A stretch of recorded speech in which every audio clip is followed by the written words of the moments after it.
नमस्कार, जोहार, आदाब। क्लीन न्यूज झारखंड में आप सभी श्रोताओं का स्वागत है। तो चलिए जानते हैं खबर को विस्तार से। रांची के सांसद संजय सेठ बोले, श्री समेध शिखर जी पर अपना फैसला वापस ले झारखंड की हेमंत सोरेन सरकार।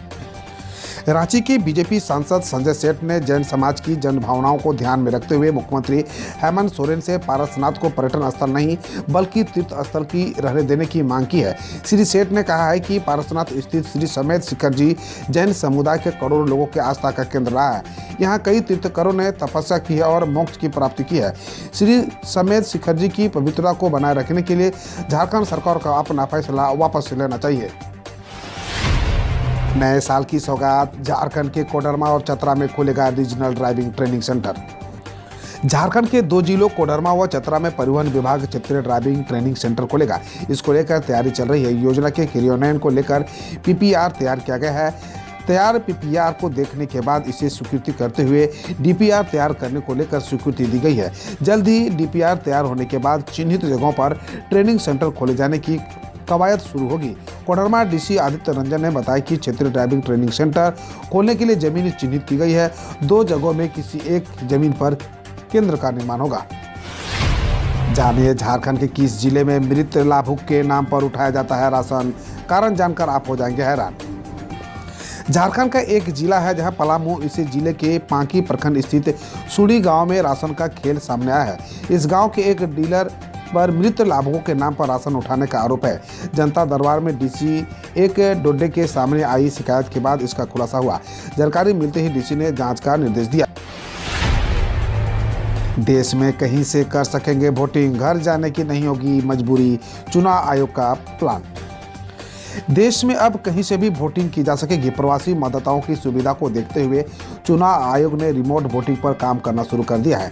इससे घर से बाहर कर रहे वोटरों को चुनाव के वक्त घर आने की मजबूरी नहीं होगी। वे कहीं से वोट डाल सकेंगे। भारत निर्वाचन आयोग ने नई दिल्ली द्वारा दिनांक 26 जनवरी 2023 को सुबह 11 बजे से विज्ञान भवन नई दिल्ली में राजनीतिक दलों के प्रतिनिधियों के लिए बहु निर्वाचन क्षेत्र prototype remote electronic voting machine की कार्यप्रणाली का प्रदर्शन किया जाएगा। इस अवसर पर आयोग की तकनीकी की विशेषज्ञ समिति के सदस्य भी उपस्थित रहेंगे।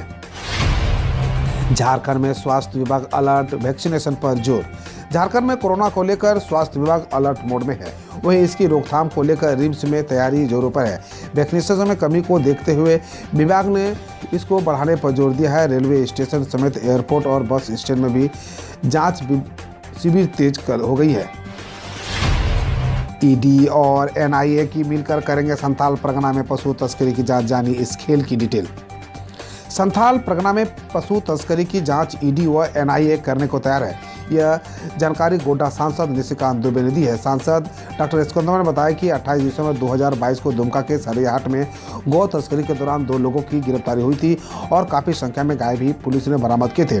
पूछताछ में खुला हुआ था कि गाय को बांग्लादेश ले जाया जा रहा था। इस घटना के बाद उन्होंने ईडी और एनआईए के निदेशक को पत्र भेजकर जांच करने का अनुरोध किया था। मामले को गंभीरता को देखते हुए दोनों केंद्रीय एजेंसियां जांच को लेकर तैयार हो गई है। झारखंड के लोगों को 3 नए एयरपोर्ट की सौगात मिलेगी। जानिए राज्य में कुल हवाई अड्डों की संख्या। नए साल में झारखंड वासियों को 3 नए एयरपोर्ट की सौगात मिलने वाली है। इन एयरपोर्ट में यात्रियों को अधिक सुविधाएं मिलेगी। रांची और देवघर के बाद पूर्वी सिंहभूम के धालभूमगढ़ एयरपोर्ट के अलावा बोकारो और दुमका में भी एयरपोर्ट की सुविधा लोगों को मिलेगी।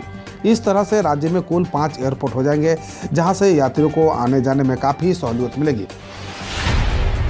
झारखंड के इसी जिले को 14 दिनों तक करना होगा बिजली संकट का सामना। जानिए क्या है वजह। गुमला के करीब 5 लाख की आबादी को अगले 14 दिनों तक बिजली का संकट का सामना करना पड़ेगा।